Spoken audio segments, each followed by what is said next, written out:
Gledajte, škole hokeja, ovi turniri koje održavaju se već godinama. Znači, tu su ogromna iskustva, šablona postoji, sad je samo pitanje kakve klince imate, koliko ih ima. O toj brojnosti djece u natjecanju zagrebačkih škola hokeja zaista ne treba govoriti. Sva 3 hokejaška kluba u gradu ukupno broje oko 300-tinjak djece. Ona su raspoređena u 3 kategorije. Prvo počinju kao početnici gdje nauče klizati, tada prelaze u malu, a nakon 8. godine u veliku školu. Voditelji škola iznimno su zadovoljni rezultatima njihovih najmlađih hokejaša. Sami rezultati naši su u principu tradicionalno dobri. Hokej klub Zagreb je klub koji godinama polaže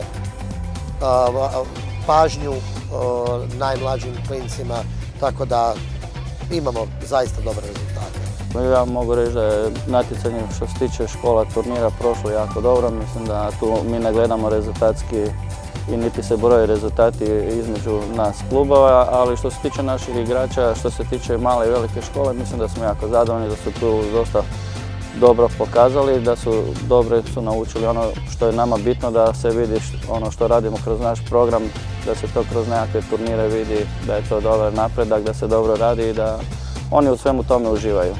Struci u klubu rezultat je sekundaran i na to ne obraćamo puno pažnje. Znači, gledamo da i u velikoj i u maloj školi svi igraju.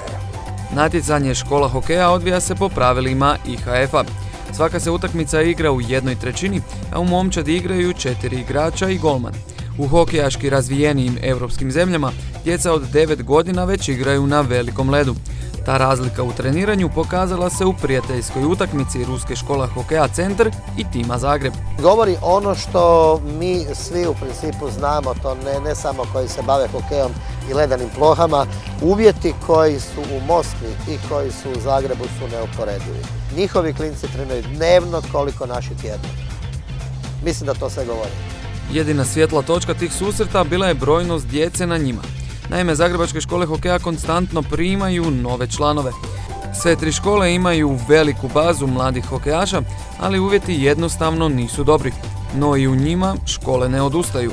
Mislim da je naše da zadržimo to, da što bolje pružimo uvjete toj djeci da se razvijaju u smislu igrača i da jednostavno uložimo sve napore i za novu animaciju djece, da dovedemo što više djece u klub i da probamo što kvalitetnije raditi sa tom djecom. Mislim da sada škola funkcionira stvarno savršeno, brojem treninga, brojem trenera, brojem kvalitete trenera, raspodjelom maksimalno onog sata leda na broj djece, stvarno smo fantastično organizirani.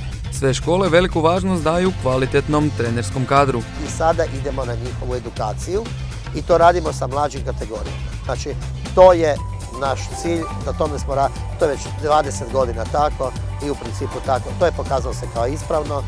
Ispravno, ali i uspješno se pokazuje sve što je nakon ulaska u EBL pokazala Medveščakova škola hokeja. Normalno da je u Medveščaku vizija hokeja da stvorimo u svojem klubu, znači svojeg inkubatora i svoje škole, da što prije stvorimo igrače koji će i u EBL-u, znači da stvorimo kvalitetu momčadi za EBL.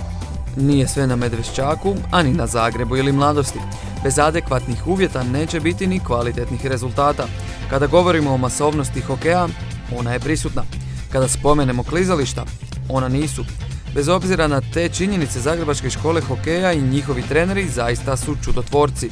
Uz minimalne uvjete ostvaruju maksimalne rezultate.